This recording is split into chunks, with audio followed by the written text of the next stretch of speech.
Olá! Poucas músicas conseguem capturar tão bem a angústia da passagem do tempo quanto Time, do Pink Floyd. Hoje, a gente vai mergulhar fundo na história poderosa que essa letra conta, analisando verso por verso. Bom, a música já começa nos jogando de cara num cenário de pura apatia juvenil. A letra descreve esse desperdício de horas de um jeito casual, sabe? Ela pinta um retrato daquela fase da vida em que a gente acredita que o tempo é infinito, um recurso que podemos simplesmente gastar sem pensar nas consequências. Isso nos leva, então, para a primeira etapa dessa jornada, os longos e aparentemente intermináveis dias da juventude. Aqui, a narrativa foca muito naquela sensação de estar à deriva, de só estar esperando por um sinal, sabe? Por alguma coisa que mostre qual caminho seguir.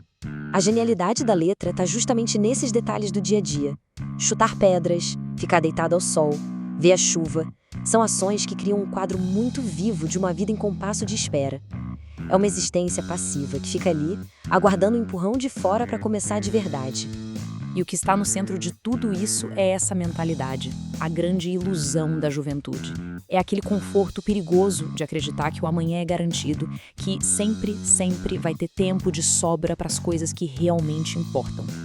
Só que essa tranquilidade toda não dura para sempre. A história dá um salto e chega no seu ponto de virada, o momento em que a ilusão do tempo infinito é brutalmente estilhaçada pela realidade.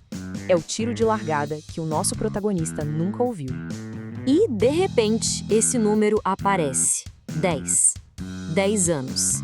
Uma década que simplesmente se foi, que passou por trás do protagonista sem que ele nem percebesse. É um choque, uma constatação súbita da passagem real e implacável do tempo. Essa metáfora aqui é o coração da música. Ninguém te disse quando correr, você perdeu o tiro de largada. É a ficha caindo de um jeito súbito e bem doloroso, sabe? A percepção de que a corrida da vida já começou e ele ficou para trás. Isso gera um sentimento imediato de pânico, de arrependimento. A partir desse choque, o ritmo da narrativa muda completamente. A apatia de antes dá lugar a uma tentativa frenética, desesperada mesmo, de compensar o tempo perdido. Começa uma corrida contra o próprio sol poente. Dá para sentir a natureza circular, quase sem fôlego, dessa corrida. Correr para alcançar o sol que, claro, inevitavelmente se põe só para surgir de novo no dia seguinte. Isso só reforça o quanto essa perseguição contra o tempo é inútil. Simplesmente não há como vencer. E aí a letra nos dá uma comparação que é devastadora. O sol, essa força cósmica, continua o mesmo.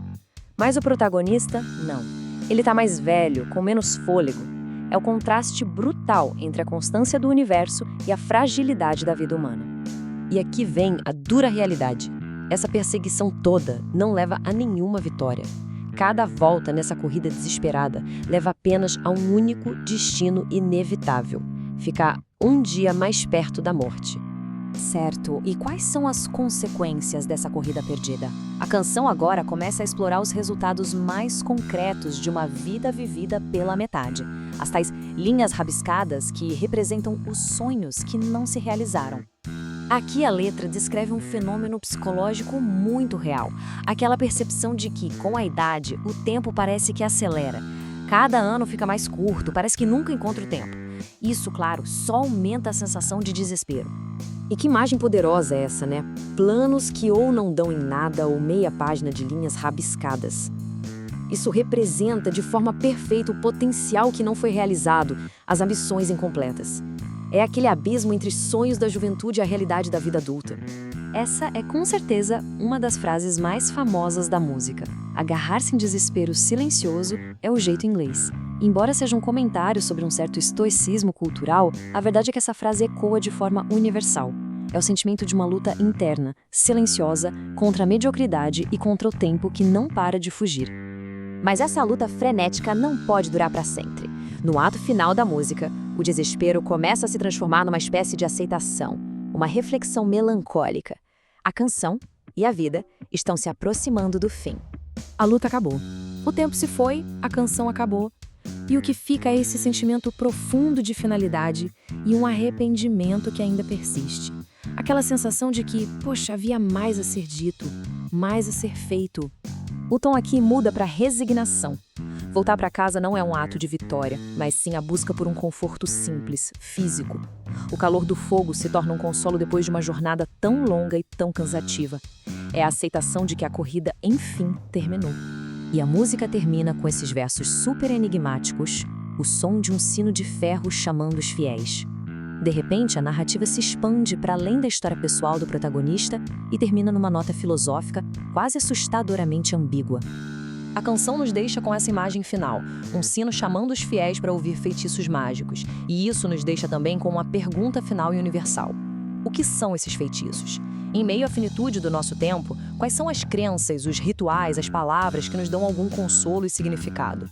A resposta, talvez, seja a própria busca por ela.